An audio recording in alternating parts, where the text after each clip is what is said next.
Hello, hello. Welcome to Seggz and Bacon.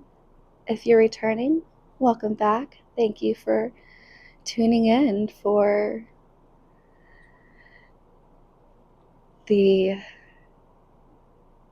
very interesting tales that I have gratefully lived through. No matter how traumatizing, I am alive. That is that is the most that I can say about gratitude. Plus, I mean, I live to tell the tale. Um, Not many people get to do that, and I remind myself of that pretty regularly. Or if they do live through the tale, they definitely don't want to be broadcasting it to utter strangers all over the world. Um, so today I am going to be sharing more about, well, I would say they are my top three experiences that shaped me once becoming a model.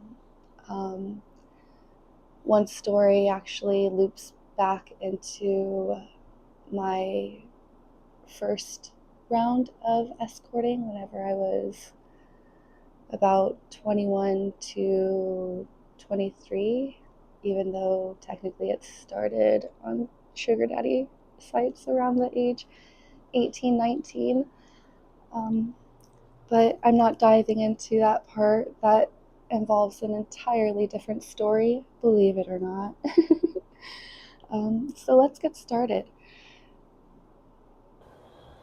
Alright, so once I decided to dip my toes into the model industry,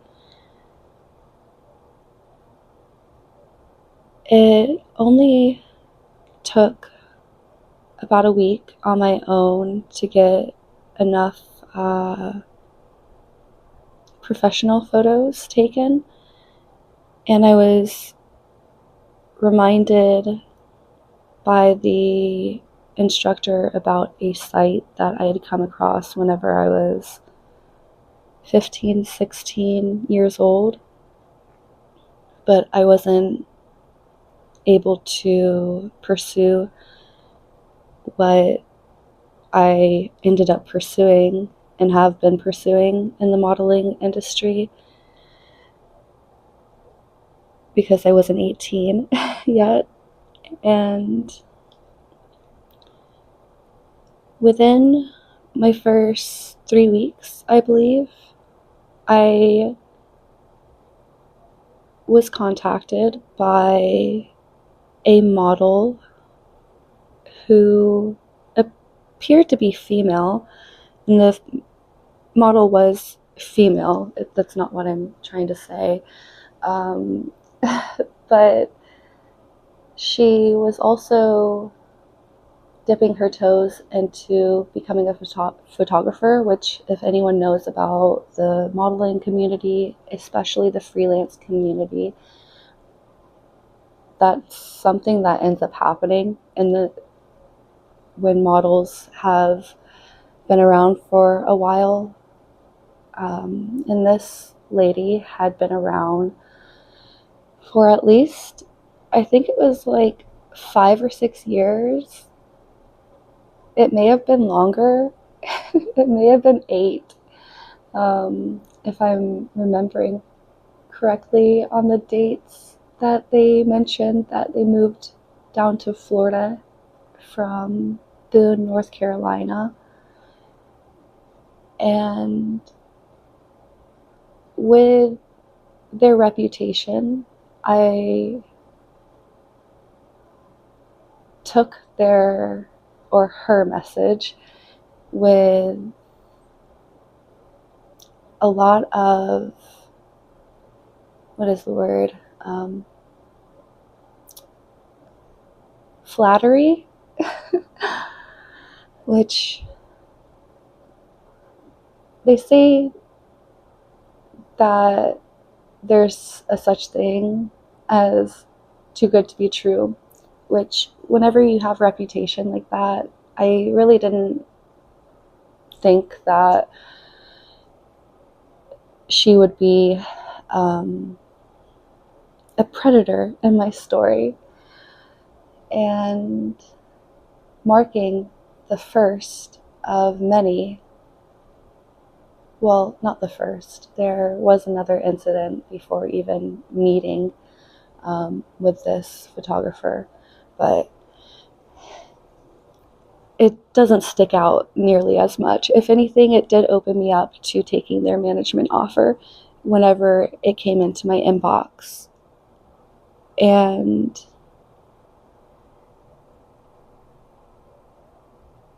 at some point with the messages, she mentions her husband, sometimes goes into her DM and messages models or messages on her behalf. I should have seen that as a red flag. But I continued. I didn't think much of it, especially with their reputation and me only being in the industry for not even a full month. So I was practicing humility and staying humble with the entire experience. And at the time, I did not have my driver's license. I got my driver's license at the request of her husband, because travel modeling or traveling while freelance modeling is usually the way a lot of models get their name out there.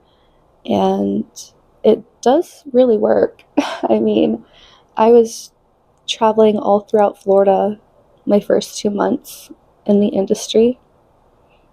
Oh, pardon. My seltzer water is hitting me. If I burp at all, I may not edit it out. So pardon those. But going back to this model and her husband, I think it was only a week into them reaching out before I had my roommate drive me out to where they live in the middle of nowhere, Florida, by the way. And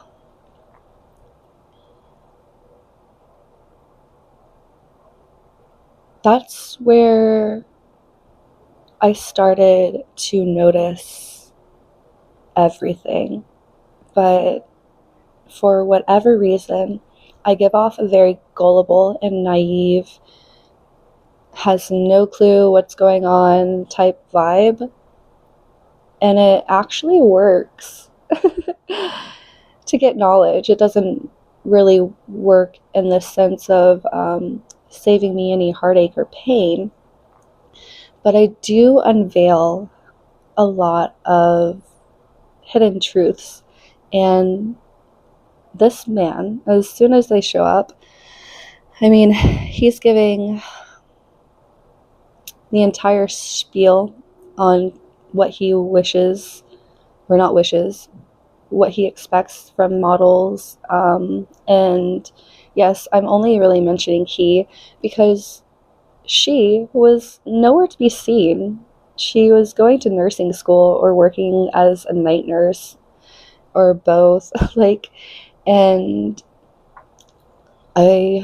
that's another thing. I would never leave my elderly whoever in the care of this woman out in fucking Sebring, Florida. Ooh, both of them are hideous human beings, but I'll get to that. During this weekend, staying there, they booked a lot of shoots, which made it worth staying 2 nights in their home. And they were paid shoots. One thing about me, I'm super motivated. Or once I become super motivated and committed to becoming or living out a dream, because modeling was a childhood dream of mine. I didn't really share that backstory, but I want to get through how I discovered I was being mentored as a model by Dateline killers. Because you guys can do the research and even look up Boone, North Carolina, and carbon monoxide poisonings. And you'll find the article I speak of, because it was either Dateline or 48 Hours, some type of true crime series. And that information took over a month of me working with them for it to come out, because he was actually really good at hiding what really brought them down to Florida. It was not the recession. It was running away from the awful reputation they both ended up having by the time they left Boone, North Carolina. And so during this month, I get my driver's license. They offer to let me basically rent one of their cars, and so I'm paying them for their vehicle. And I'm making all of these photo shoot trips.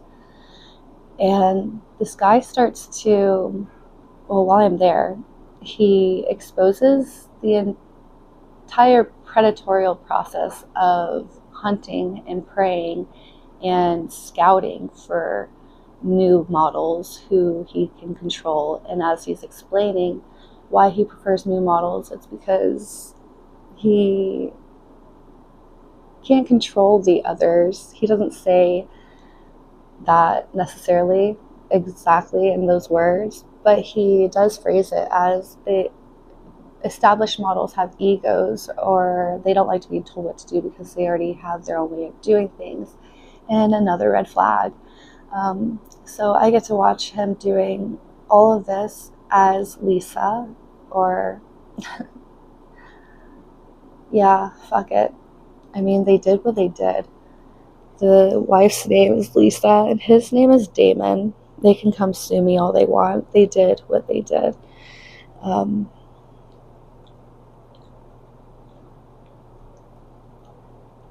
So after a month messing around with that, there were other models coming in and out of the picture. They even had an entire meetup workshop planned, and one of the models that they were speaking of, she ended up being sexually assaulted, and I also technically was sexually assaulted, but it didn't seem as bad as her experience. And once that happened, I met these people mid-September, and by the end of October, our business relationship was coming to a close, and I was working on exposing them. And between the sexual assault and a week prior to this model letting me know what her experience had been,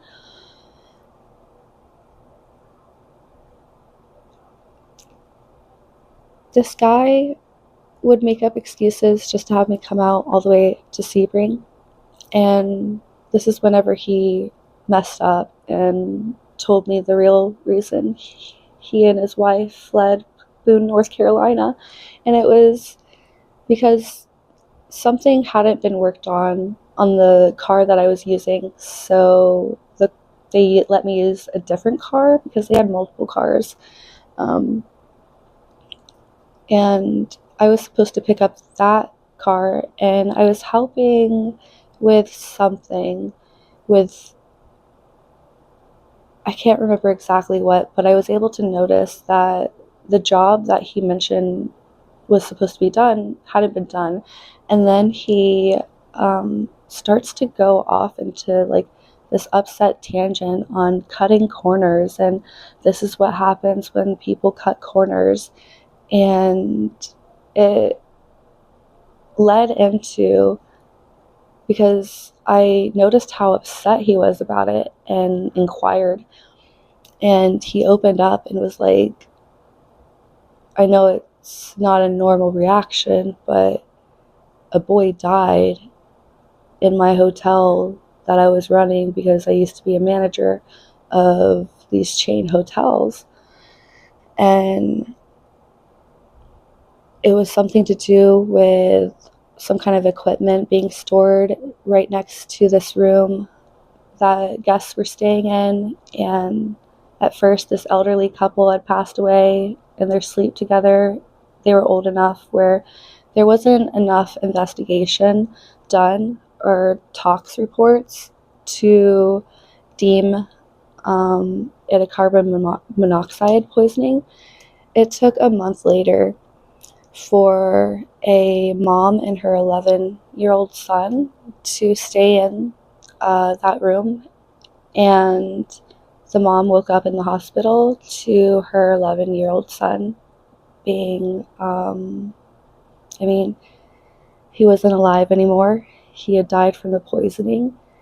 And this man took blame for everything that happened and turned around and sued the entire city of Boone, North Carolina, and the fire department and whoever else involved. He got over $30 million. I think it was like 40 million, but 11 or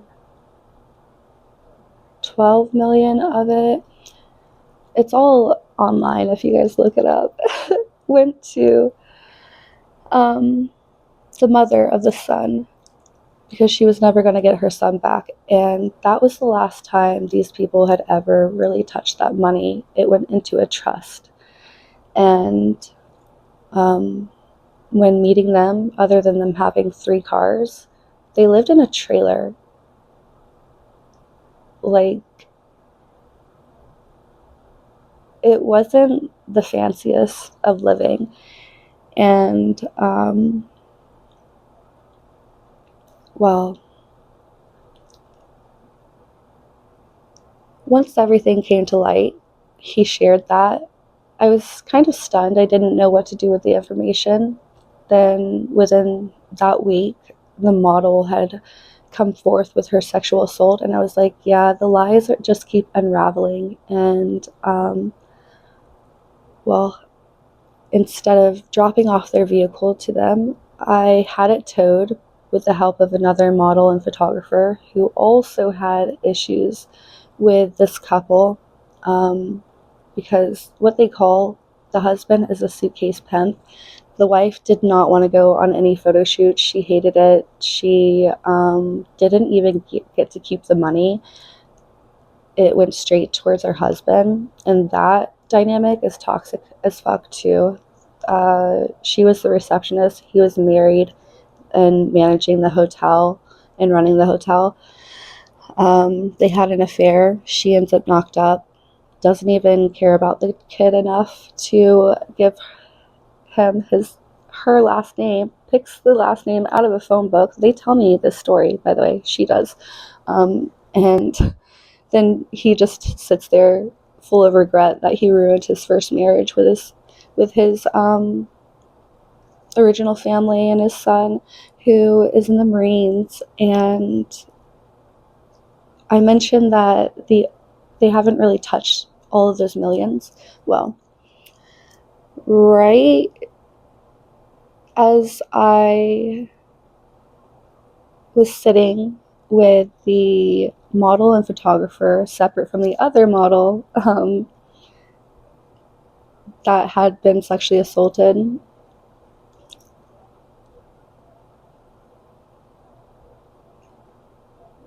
I am having a lapse in thought. This happens plenty. This model and photographer were sharing this background report. I don't know exactly how they got the information, other than using a background service. But there was something about another model going missing a year prior to my experience with them. And around the same time, about 30 grand was transferred to his Marine son.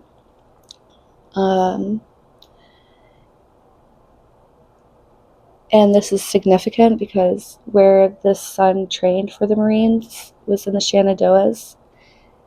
And over the years, ex-servicemen have told me about what they teach the Marines to do in the Shenandoahs, and that is how to hide bodies. And so that was my experience with Damon and Lisa. Everhart.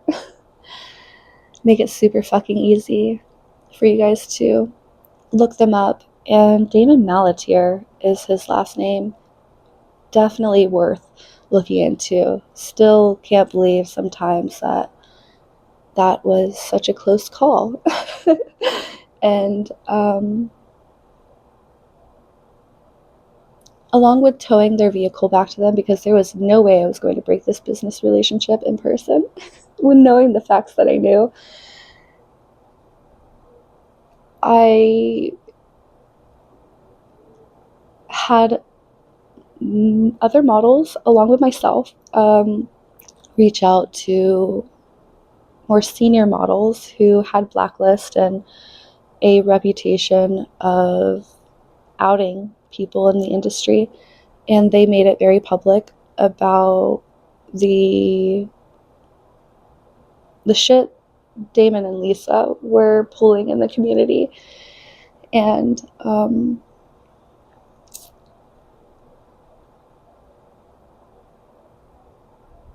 with all of that, I lived in fear for months while still living in Orlando, Florida.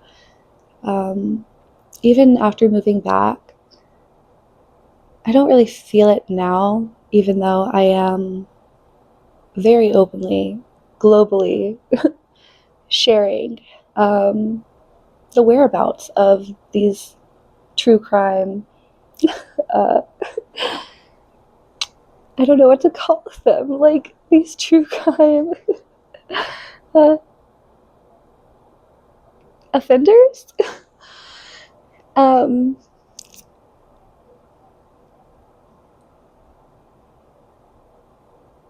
Shortly, maybe 6 months after, I ended up moving out to California, or leaving to California. This was end of October, beginning of November. So, yeah, about 6.5 months, because I left for California in May of 2019. And this happened September 2018 to October 2018.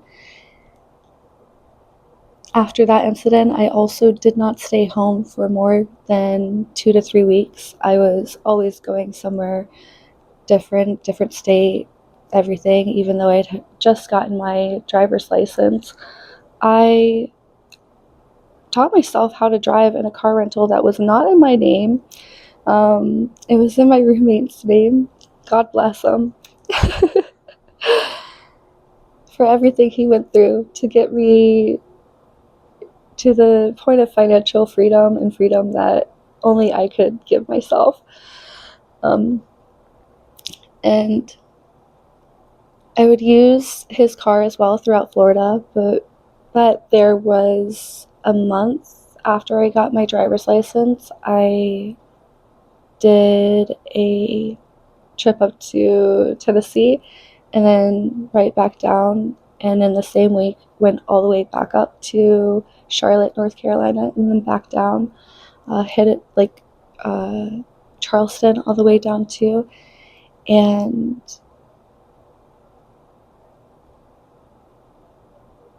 though living through like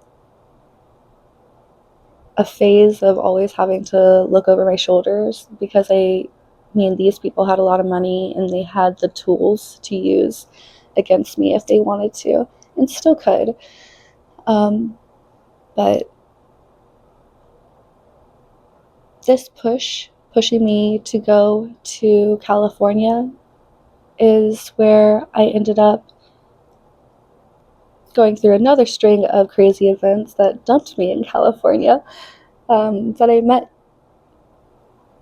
who would change my life forever, and still, surprisingly, even though supposedly beyond the grave, is still changing my life. I hope that you can keep up, because Jay's story goes and it merges into another story of the chloroform stalker. So when I decided to move out to California, I was in the process of trying to manifest my travel trailer van life dream. And the original vehicle that I bought, I had to sell because I did not have the tools to, I guess, renovate it in the way that I envisioned. And everyone in my life that I tried to pay with the skills to help me with the project just failed me completely. But things happen for a reason.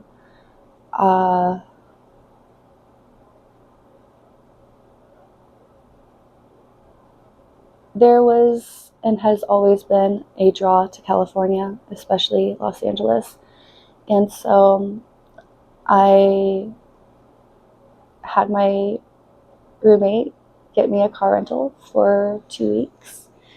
And I drove out to California May 2019. And I had photo shoots lined up all the way, and even an Orlando like situationship that aligned with his move to Mount Hood for his new job, working at the ski resort and stuff.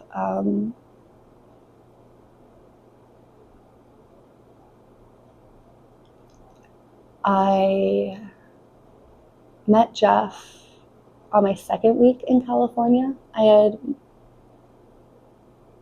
slept in my car rental for about 2 to 2.5 weeks of having the car rental. And it was bad. It was like one of those like Nissan Versas or something like that, Chevy like Cobalts. It wasn't that big of a vehicle to be just living out of. But I did it, and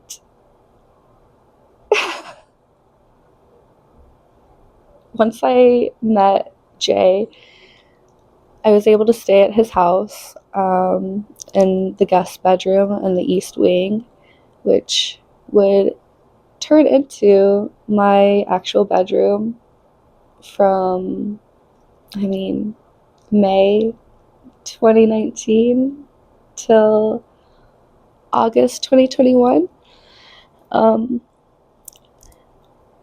Jay was just supposed to be a stop on the way as a photo shoot, yet everything, like, it was either the day before or the day of our photo shoot, fell apart in Florida.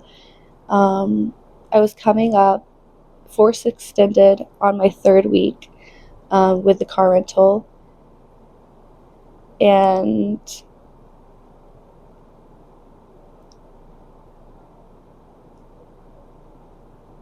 they weren't allowing any more extensions from what my roommate said, which it could have been really, really ugly of a situation. But long story short, they sold the car and said that I just wasn't allowed to, or he wasn't able to extend it for a week because they had already sold that exact car. And well, I returned it in California, which they super did not like. I know that for sure. It was way extra, like $2,000 extra to drop off and such, but that's not the point of the story. It is part of the turbulent, intense events that led up to Jeff allowing me to move in. Literally, just a few weeks after meeting. It was always supposed to be temporary. But along with the car rental, my roommate also said that the neighbors downstairs had reported our cats to management, or a lot of noise at night, which prompted the management team to look in our apartment while neither of us were there, and they found our cats. We were not supposed to have any cats. We had 5. So instead of taking the full 30 days, my roommate took the 72 hours, moved everything out of the house, moved my cats to my mom's, which we all know the relationship with her. Or if you don't, please re-listen to the first episode. And with all of that, I was like, no, I'm not going to move in with my mom, because my roommate was just moving in with his family while he looked for another place. And so I essentially lost my place of living. Not like I was going to stay there for any longer than a few more months anyways, because of my travel trailer dreams. But it was still 2 months I no longer had. And so I didn't immediately try to shack up with Jeff. I was stubborn, left Jeff's home, or Jeff, J, whatever, they go by the same.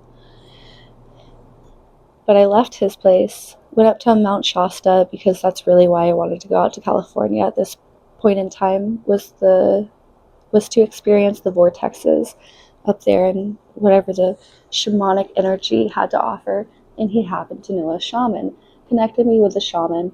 Jeff did. Had the experience with a shaman, have some cool pictures from it. And after, the shaman was like, you're not going back to Jeff's? Because I mentioned I was going up to Mount Hood. And I was like, no, I have a friend in Mount Hood. Went to go see my friend in Mount Hood. This lady already knew I was going to end up back at Jeff's. The experience out in Mount Hood was awful. No heat, no electricity. This really emotionally immature and stunted guy who, thank God I left him on that mountain, because fast forward, he has a coke addiction, which I don't judge people for addictions, but this guy, when I left him, was only doing THC. But then he started drinking. I guess the coke addiction happened. I only know this because he reached out to me January of 2025, and was proudly doing lines of coke. He super unhealed aspects, hates his mother. I'm pretty sure I remind him of his mother somehow. So I just saw myself in a body bag if I did not leave whenever I chose to leave Mount Hood. Even though that was a fun, crazy experience, it just was not good for me. The wave of terror, and with the terror that I was experiencing, as soon as I decided to make the drive from Mount Hood to Sacramento, I made it by the next morning. I started the drive around 4 p.m., I would say, from the top of Mount Hood, Froggy Lake Campground, all the way to Mount Shasta, where I stayed and slept for a few hours and was back in Sacramento by like 8 or 9 a.m.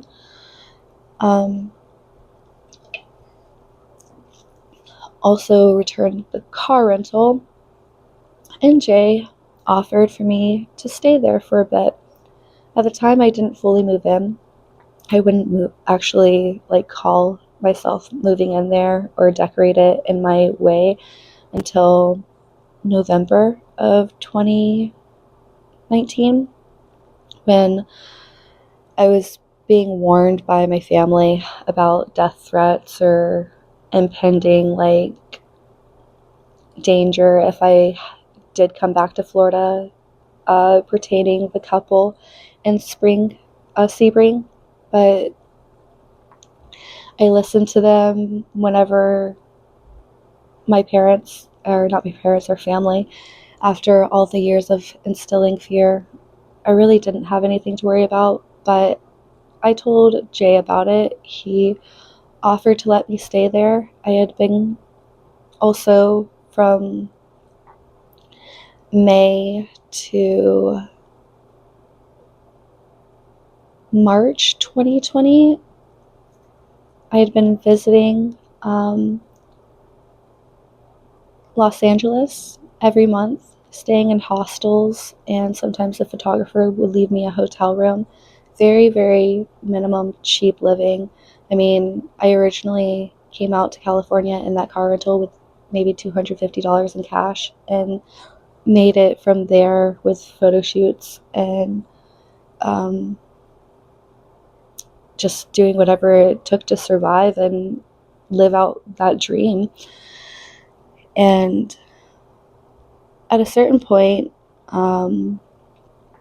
it was whenever I did choose to move to Jay's in November 2019 that something shifted. I could tell that, well, I hadn't been accepting monetary help unless it was for videos or photo shoots or yoga sessions.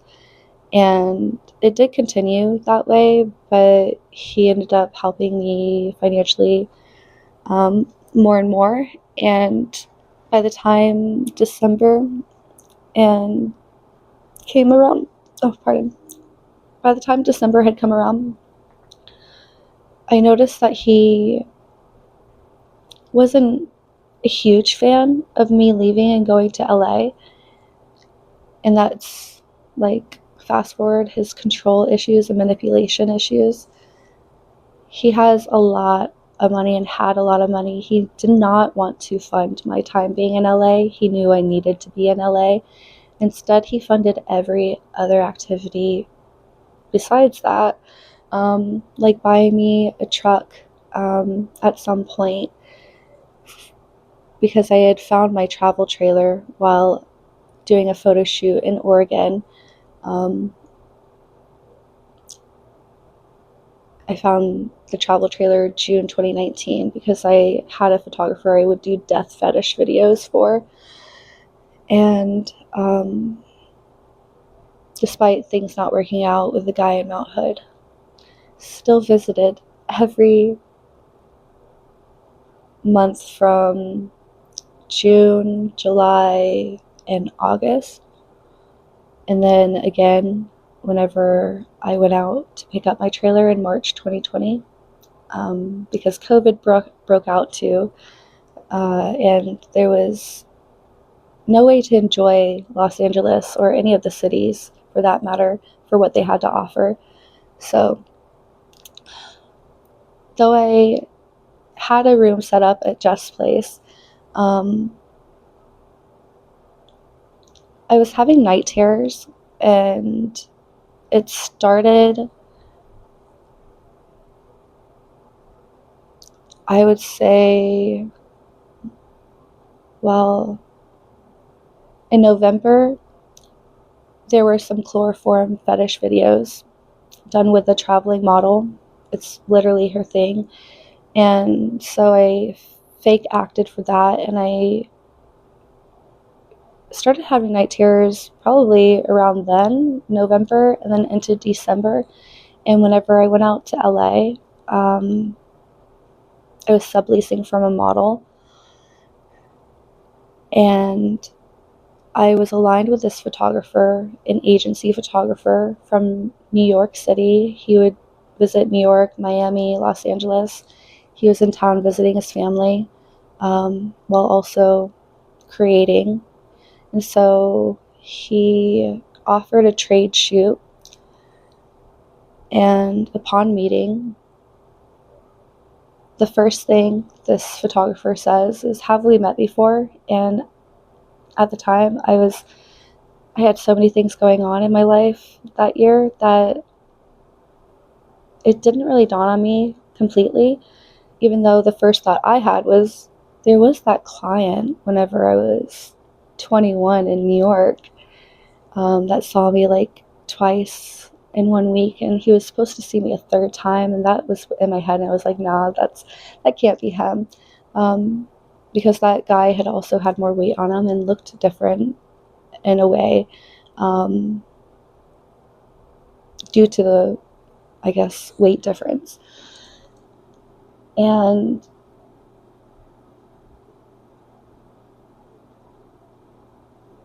we hit it off. We have a great shoot. Very charismatic human being, very sexy, totally fit body, into tantra, and spirituality. We just vibe.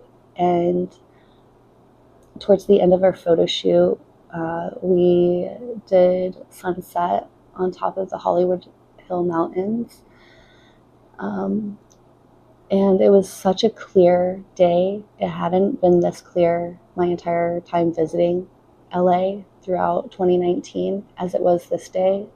And the last time I had seen it this clear was whenever I visited LA the first time, December 2018, and I dropped acid, was on a lot of THC with another model friend, and we were on Venice Beach in Santa Monica, and from the beach you could look and see the mountains, in which I, a year later, found myself standing on, peering at the ocean instead. So it was a really cool transformational experience.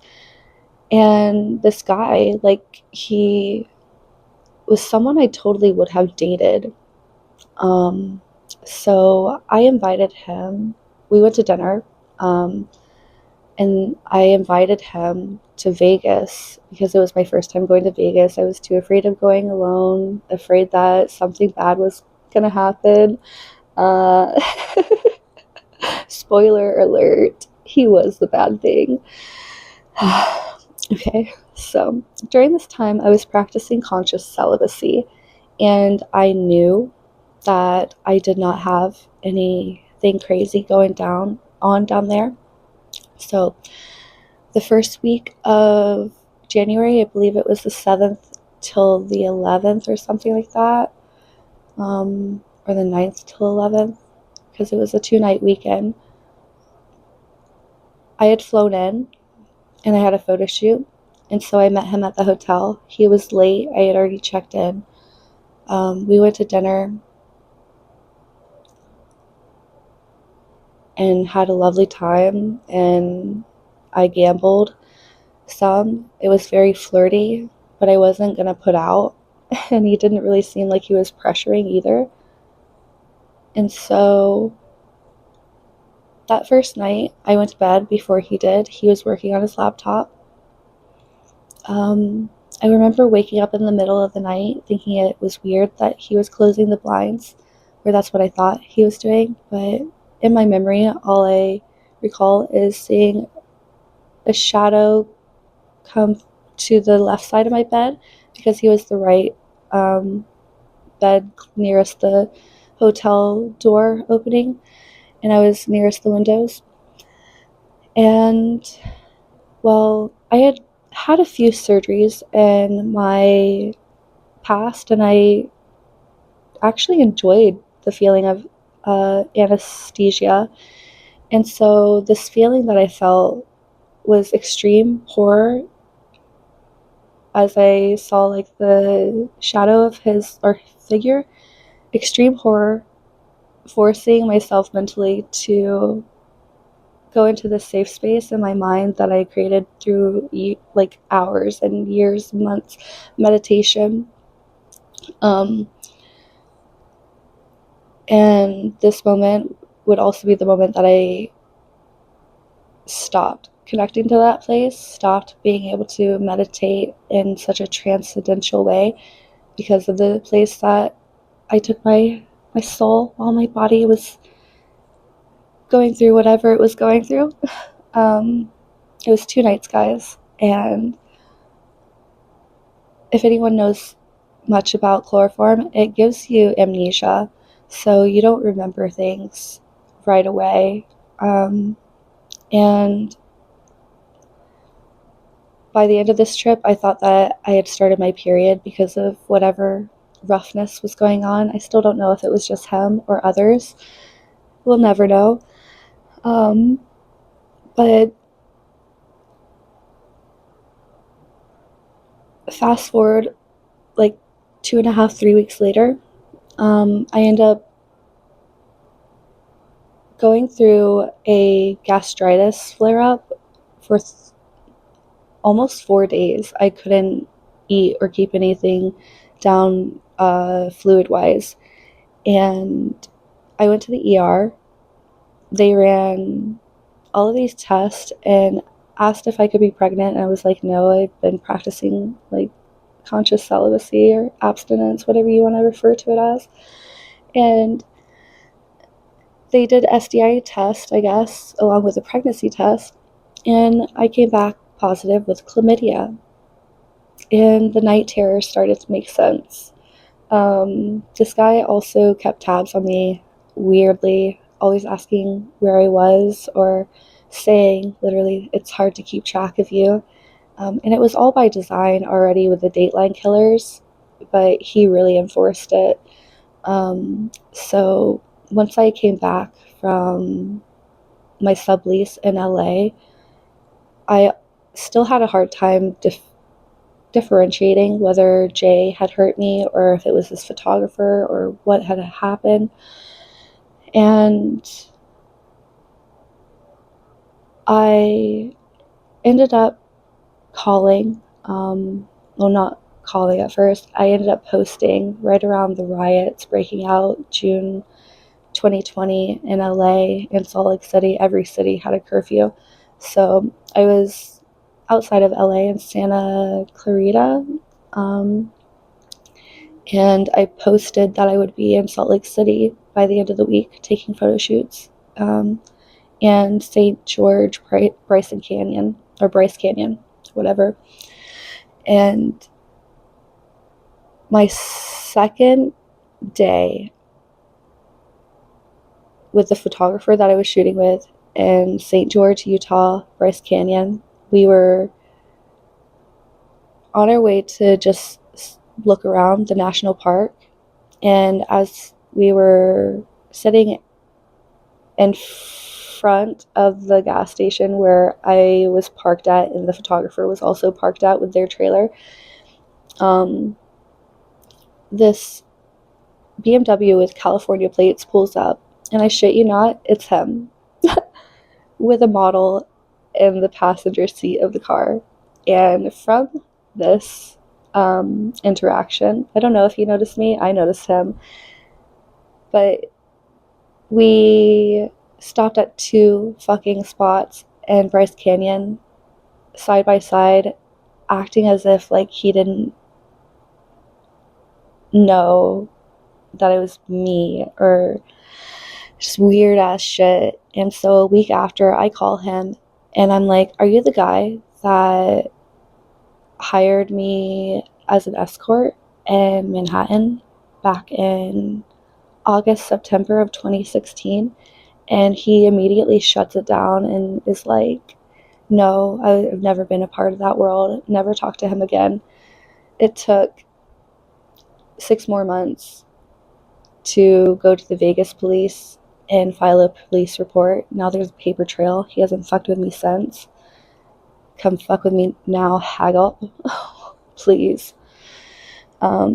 So this happening with the chloroform stalker who stalked me from Manhattan all the way to LA, and then even though I invited him to Vegas, LA to Utah stalked me. And by the time I came back, March 2020, to Sacramento to be with Jay, I had had so many like triggers, and I was having a lot of issues with those triggers, and I didn't trust myself. I was having night terrors about every single person, guy that I'd ever been in the same vicinity where they could do such an act on me, replay the role of chloroforming me. And so I told Jay, and he ended up buying me a truck. And I went into my travel trailer journey for 8 months. That ended November 2021 or November 2020 due to a fishtailing accident.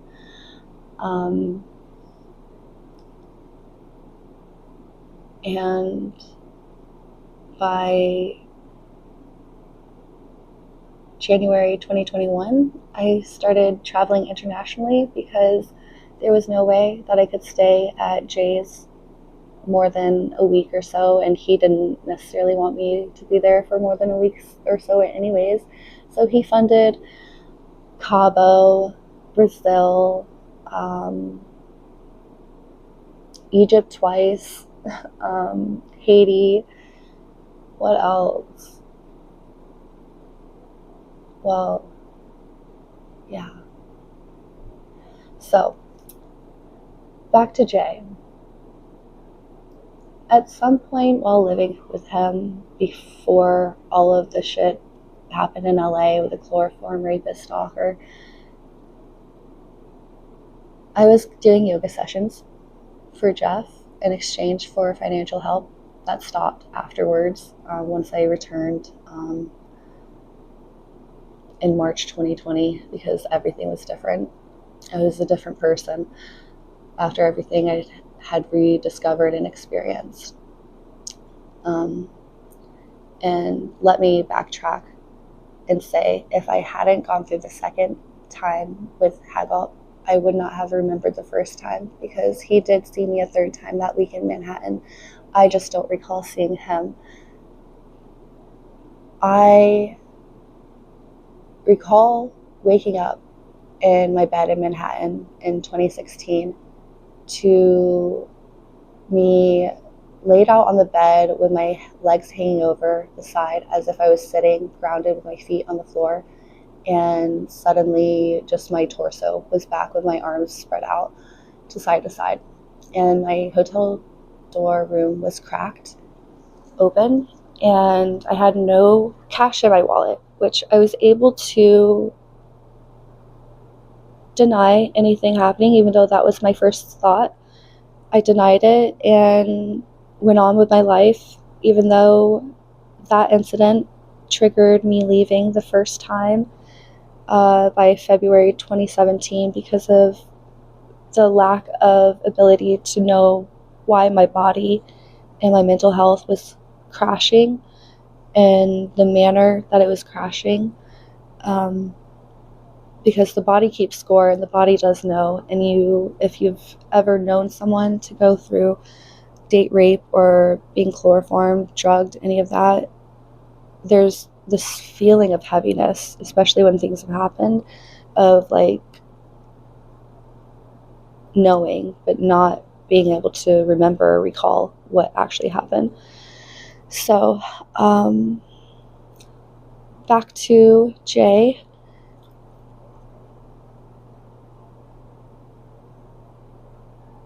The point where I lost respect for Jay and how I thought he was so kindly helping and such was whenever we were due for a yoga session and his friend was supposed to join. She had already joined like a few sessions prior, and I asked him if she was going to be joining, if we were waiting for her, and he was like, no, and I need to talk to you about something. And I was like, yeah, sure, what? And nothing could have prepared me for what came out of his mouth next. And he was like, I don't pay you to give my friends attention the way that you do. I pay you to give me attention. And that was a soul shattering moment, because I thought that this person was healing in a healing space and there to actually like be there for me. But no, he was only there to control me and to manipulate me. And I allowed that for only so long. I mean, I was in and out with a travel trailer and then purposely gone traveling somewhere at all times just so I didn't have to deal with him in that manner. And at one point, I wasn't even allowed to talk about my modeling because it was triggering to him, even though he hired me as a model in his photography, just because he wasn't a good creative. And this guy, Jay, happens to be the tech millionaire that I spoke of in my first episode. He declined both Steve's offer back in the 70s to leave his position at Cisco or for a startup company named after a fruit. Word for word is what he's told these, Steve Jobs, and I can't remember his other name. But despite him staying with his company, both Apple and Microsoft came to him for his patents. And on his wall, you can see all of these crazy things that he helped create with the computer, like dual connector monitor piece and different microchips and incredible things. So he was -1 IQ of a genius, and he lacked emotional, and I wouldn't say emotional intelligence necessarily, but he wasn't able to tap into his emotions, not like I could and can. And so that was his lack in life. And so he did his best to depersonalize me and shut me down. And I allowed it for a very big fee. And at a certain point, one of his sugar babies was handing me something that I did not ask him to buy, but he set this interaction up as a way to get a rise out of both of us. And he didn't realize how honest I was ready to be. And this was August 2021, right before I moved back to Florida. And the sugar baby had every right to say what she did, because she was right. She was like, you walk around here with such an attitude, not speaking to anyone, acting like you're better than everyone. And like, I don't even know why you're here. And I'm like, hey, Jay, are you gonna like step in and correct this? And he just looked dumbfounded, like he was not a part of it. And I was like, listen, here, if you have an issue with me not talking or befriending you, you can talk to Jay, because he's the one who's isolated me and reminded me that this roof over my head and the pay that I get is given to me only to pay attention to him. And after that, we became friends. I even mentioned it to him about like hanging out with her and befriending her, and I didn't realize how ominous it was at the time, but he was like, I wouldn't if I were you. And I thought he was just talking about our personalities clashing or whatnot, but turns out it was a warning. And so I moved to Florida end of August, got my apartment, my first apartment to myself, not under anyone else's name. And Jay ends up in the hospital and diagnosed with stage 4 cancer, non-curable. He only has a year at most to live.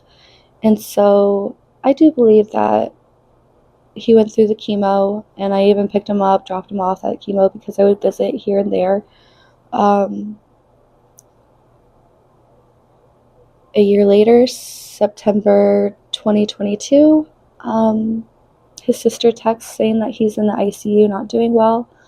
And then the next day says that he died, and a week later there's a Zoom memorial that was held. And this was one of the most devastating points in my life, up until a few weeks ago, that is. So from September 2022 to January 2026, I had been grieving this man, praising this man, speaking highly of this man and everything that he did for me financially and helped me out of a hole in which I didn't believe that I could get out of without him, and maybe I couldn't. And I am who I am now in an established way where I am financially free. And without that death, I honestly don't know if I would have dived into becoming a companion again as hard as I did. I knew that I was getting back into this no matter what because of the control he exuded, and I had already had my phone and phone number and a few accounts set up over the summer before moving to Florida. And so the path was already there. I wouldn't say him dying was the reason. It did propel me forward way faster though. And turns out, after the sugar baby a year ago, that I exposed the truth to of me being paid to be a bitch, basically, and to ignore everyone in the house. Just another way he was able to control and manipulate people's perspective of me as well, like he did with the other girls. But this sugar baby is like, hey, I have a question. And do you think Jeff is still alive, or do you think Jeff really died? And she didn't tell me until January of this year, because at the time I looked at it last summer of 2025, and my stepfather had just passed away in March, and his background check wasn't updated as deceased, so I figured it was just the system. Well, January 2026, stepdad's background check is updated as deceased. Jay's is not. In fact, he bought a $1.7 million home a few weeks after he died and moved into it. And then last summer, June 2025, he created another business. And his previous business, or LLC, whatever it is still in great standing. It was just transferred. The agent was transferred to someone else, and his home was transferred to his girlfriend and was labeled as owner is not living, currently residing. And if it's for a death, it should be transferred via will or estate. None of that. And dead people don't open businesses.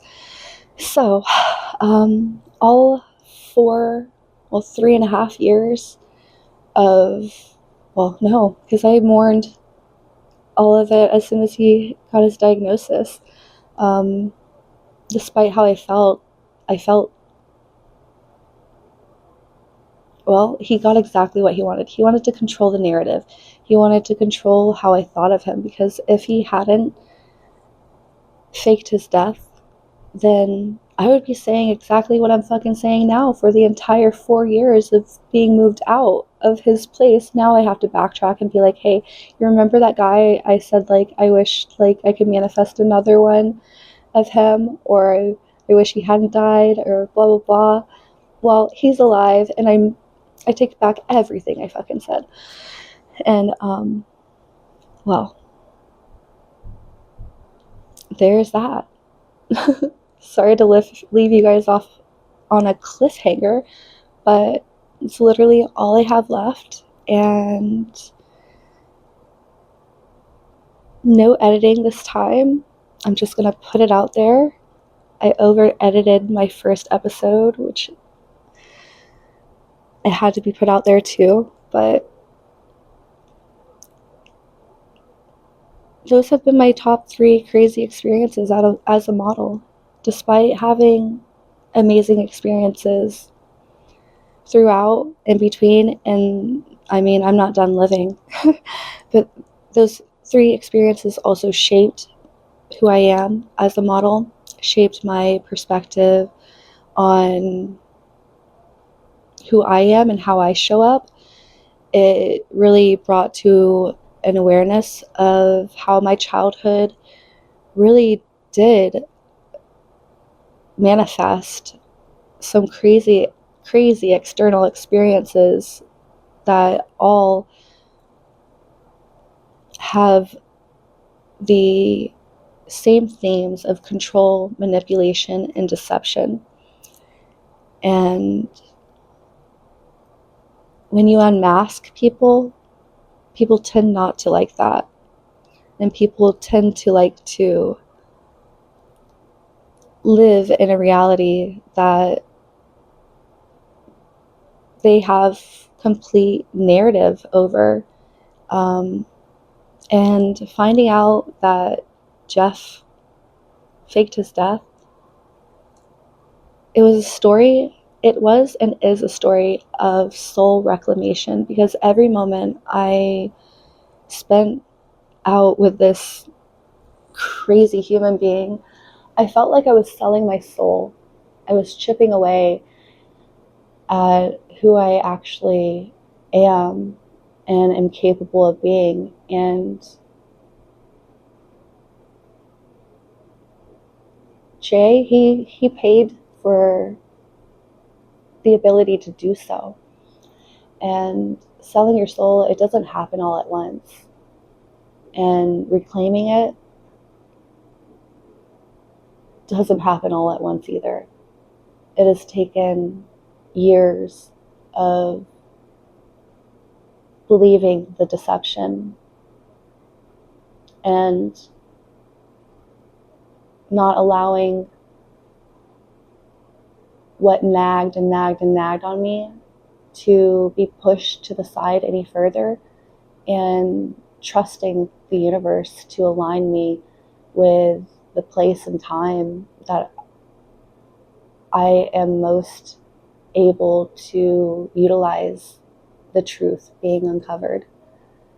Knowing that that man is not dead is such a weight off my shoulders, and it validates everything I went through living and being around him, and seeing how the women in his life always